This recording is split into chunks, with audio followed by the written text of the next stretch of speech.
Oh man, I look a bit of a mess right now because I've been crying. Not for any of the reasons I've talked about in this vlog so far, but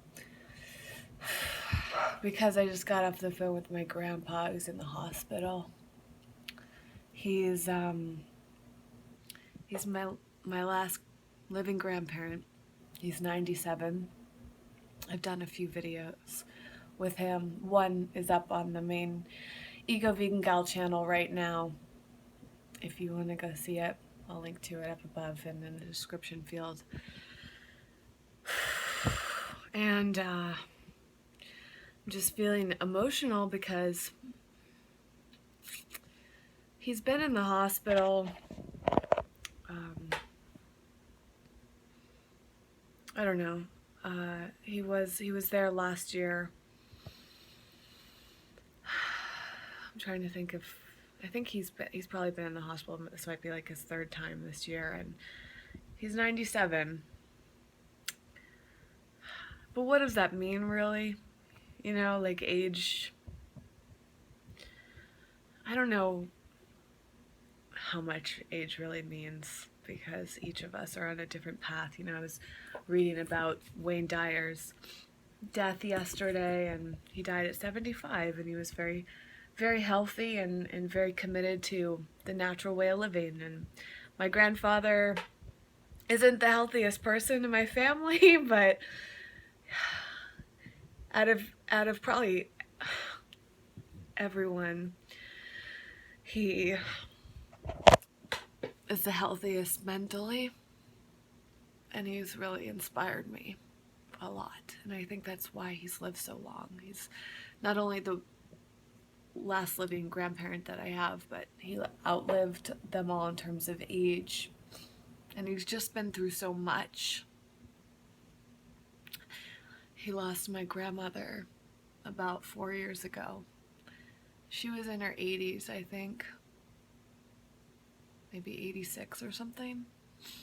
And I think she died because of stress. They live in New Jersey, and there was the big hurricane in 2012, and I think she had a heart attack that put her in the hospital, and after about a month she passed away. And I always kind of wondered if it was like the stress that got to her, because she was very prone to stress. I've been wanting to ask my grandfather about that, but I don't know. I don't know how much longer he's gonna live. I just talked to him, and I think what's so upsetting is the fear that that might have been the last time. You know, you never know. I talked to my father earlier today about this, and my dad just doesn't seem very hopeful, and that's upsetting. I don't know if he's just trying to be realistic.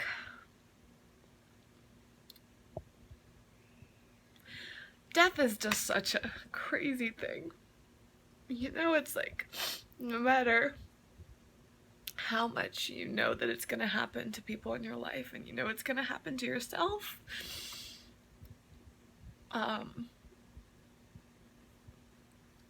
it's just not easy. You don't want to lose the people you love. And it's just so interesting, that dynamic with me and my dad too. Because he's trying to be strong. Like, I remember when my grandma passed away, like, he was just trying to be so strong, and I know how hard it was for him. So hard. And it's almost harder because, like, with his, this is his parent, like, this is his last parent, and he's so close to my grandfather. Oh, there's just so many levels that are hard about this. But it's hard almost on like a bittersweet thing where you're just like, I know my grandfather has lived such a rich life, and I feel like he's the closest I've been to of all my grandparents. And I don't, like, there's no regret there. You know, there's no feeling of like, I wish I had seen him more, I wish I had talked to him more, or whatever. Like, I've just done so much in my life to be close to him. So there's a peace, but there's just also that sadness that you can't help but feel when someone you're close to is nearing the end of their life. And right now I just feel so determined to do whatever I can energetically to just put good positivity into the world for my grandpa. So I would love for any of you that feel compelled to do the same. You know, if you pray, like, please put him in your prayers. And if you don't pray, like, maybe just having him in your thoughts. And taking action to show love to the people that are in your life is so important.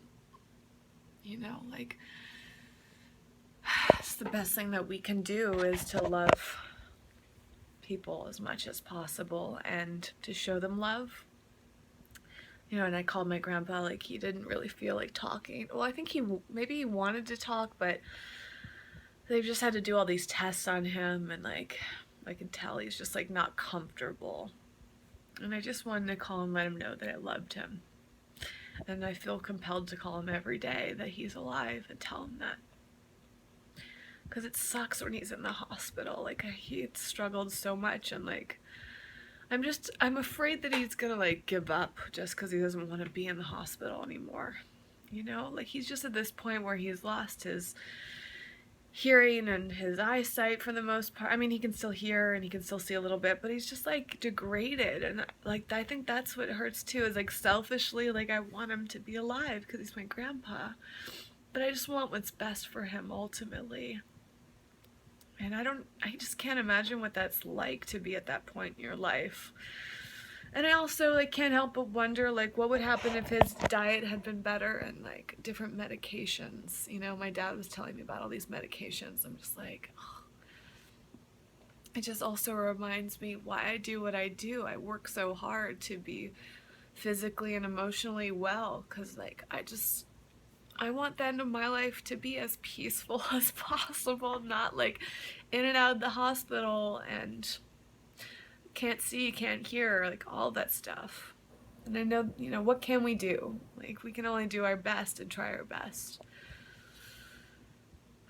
I just hope by the time I'm 97 that, like, our medical system is different, because the thing that's frustrating too is that, you know, everyone just turns to medication. That's an exaggeration, and, you know, not everybody, but it's just so common for the solution to be more pills, more drugs. The video got cut off. I hope this isn't, like, depressing. I'm not trying to, like, go down any negative road. In fact, I'm really trying to do the opposite. Just trying to stay and let it out, and then stay in a positive mindset. And yeah, what can you do but pray and meditate and put out positive energy? Like, I just want to do more of that and send out more love to my grandpa and to you and to everybody, and just work harder to contribute to the world of good health, contribute to helping other people become as well as possible, as peaceful as possible. Thank you guys for holding space for me during this rough time. When I called him, I asked him if he wanted me to read any part of the Bible, because that's something that we started doing. When I call him, I'll read something. I'll ask him if he has a request, because he can't read the Bible. And he asked me to read Psalm 23, and it was so tough. Like, I was trying so hard to read it, but like within a few lines I just got choked up and I started crying, and like that was so tough. For those of you not familiar with the Bible, you probably know the phrase, I will fear no evil. Actually, it starts with, even though I walk through the valley of the shadow of death, I will fear no evil. It's such a famous phrase that I recognize. And apparently it's all about just knowing that you are, that God's with you. And it's a very healing phrase. And it's about working through despair, negativity, and fear. And so I'm grateful that I got to read that for him, but it's like I felt bad that I started crying through it. But he knew I was trying. All right, well, I'm gonna go do something, meditate or pray or just get myself in a place of deeper love and positivity, and I'll check in with you guys later. Went for a walk, cleaned up the place, meditated a little bit, and now I'm with Jason again. We're going to check out this food pop-up. That sounds really delicious, so I could use some good soul food right about now. Egyptian pharaoh? Really? When you're so excited. She's not so excited, you'll see her ears like are straight. Oh my gosh, it's okay, it's okay. It's okay, baby. Oh, look at those ears. Look at those ears. There they are. Jason, look at those ears. Oh. You're scaring her. Hi.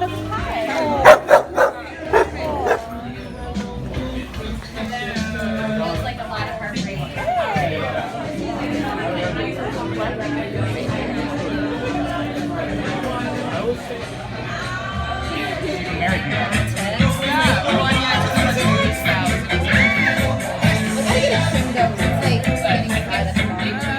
You do all recipes, you do vlogs too? I do all recipes right now.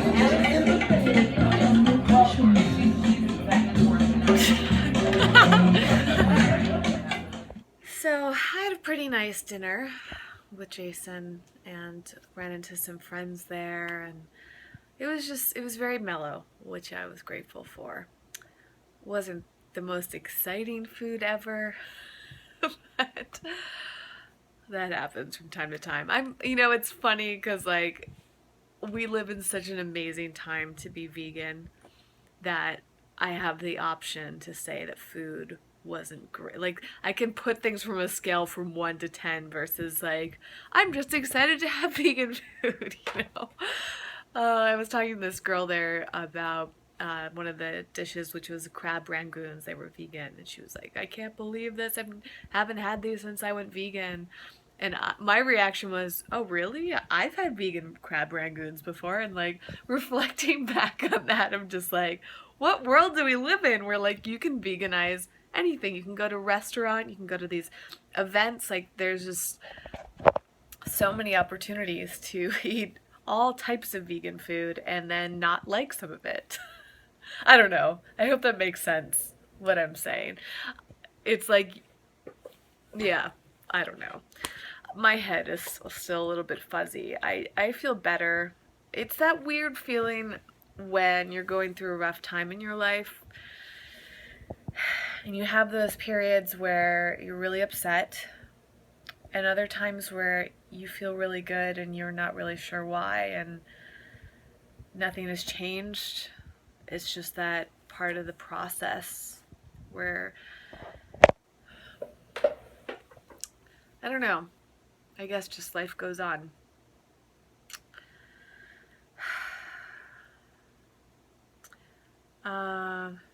When I got back from the restaurant, Jason dropped me off and left, and I locked myself out of my place. That was interesting. I wish I'd had my phone with me.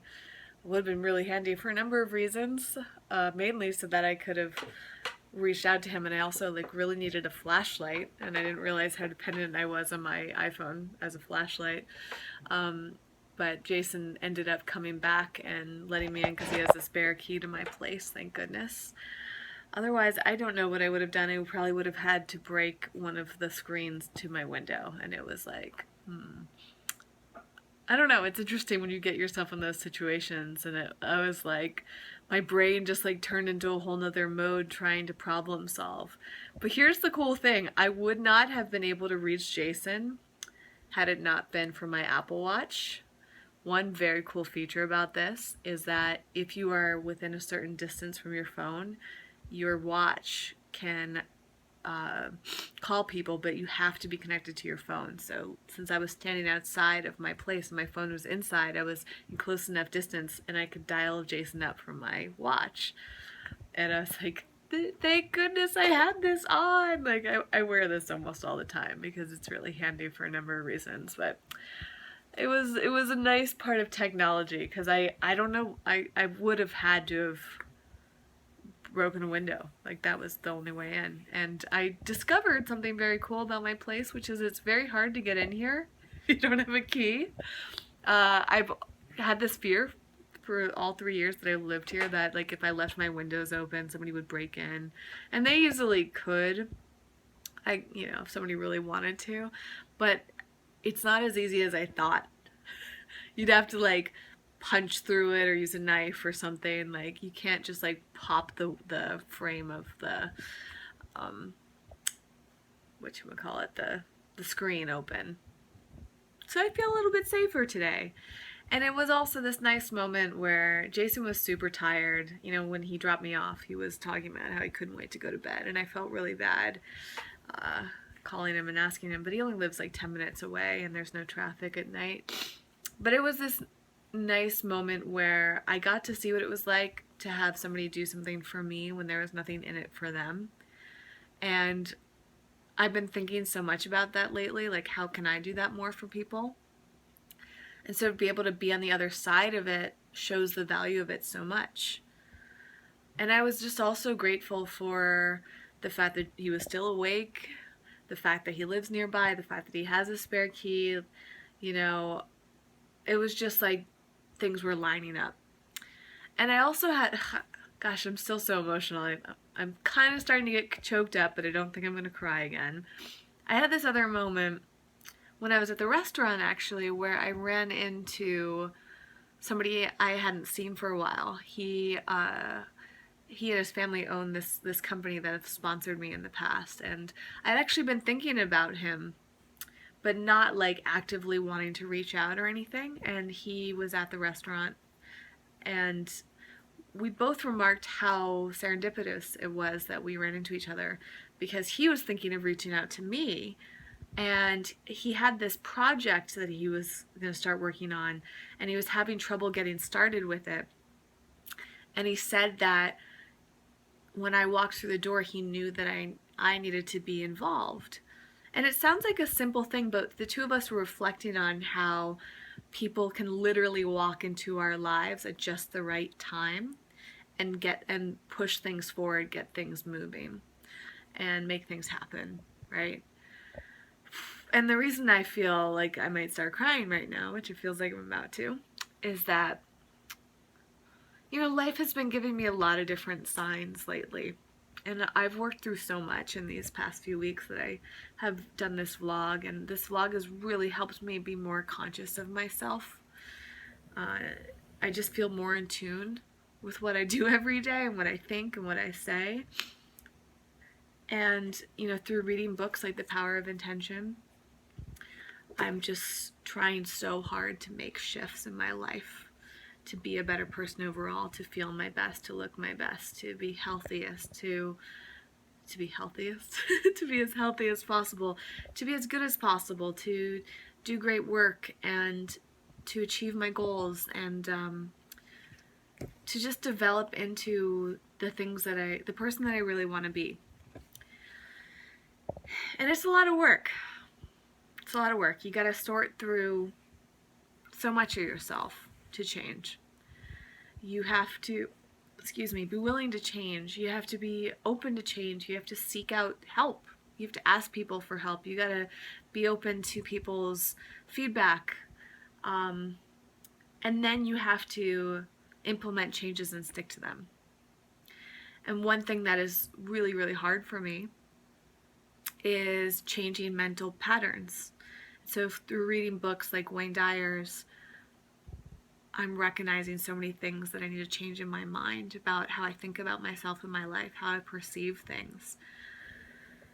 But it's funny is it's simultaneously hard and easy, because once you commit to that, you, just like any other habit, you start to change. So I've actually I've shown myself that I can change and develop habits through health. For instance, I've been really, really committed to drinking at least 8 glasses of water every day. And now it's just become a habit. Every time I drive by, I walk by my water filter, I fill it up, and I drink at least 8 ounces of water. Every morning I wake up and have that. Every day I'm just consciously thinking about water. And now I'm more advanced drinking water. Like, I try to not drink it during meals and then wait almost an hour after a meal before I drink water again to help my digestion. And I've been doing all these other things. I've talking about dry brushing and meditation and taking certain supplements and eating in a certain way, and like all of these things. It's like every day I'm adding more and more to my life to develop better habits. And now I'm doing that mentally. And through the help of books like The Power of Intention, you know, I'm really developing some strong mental habits. And I'm starting to see the results of that. For instance, like seeing that guy at the restaurant tonight was something that I read about in Wayne's book yesterday, about how the right people will walk into your life at the right time, and that everything will fall into place, everything will click, and you'll realize why they're there. And I remember reading that chapter, like kind of wanting that to happen, and then it did today. Something else. Oh, I mean, I'm gearing up to relaunch the Creative Wealth money course, and so I'm reading a lot more about money so I can incorporate more tips and brush up what's the word I'm looking for, renew the course, put a new spin on it, make it better, improve it. And just through reading and practicing new mental patterns, I'm starting to see shifts in my finances as well, even in like the matter of a day. And I'm just trying to step back and be grateful for that. I feel like I could say more about these topics, but I think I'm going to wrap it up there. And just say once again, thank you so much. I had such a vulnerable start to the vlog today, and it's hard to put that out there. I put a filter on it because I just looked bad. And I'm trying on this channel to just look how I look. But I was thinking, like, to start off my vlog looking like that, I don't know, I didn't feel comfortable, so I put that filter on there. I'm not afraid to admit that. But, yeah. I'm gonna go. I have a bunch of different things I need to accomplish tonight. And tomorrow is the first day of a new month. So I'm looking forward to sharing that with you. And I'll see you in tomorrow's vlog. All my love to you.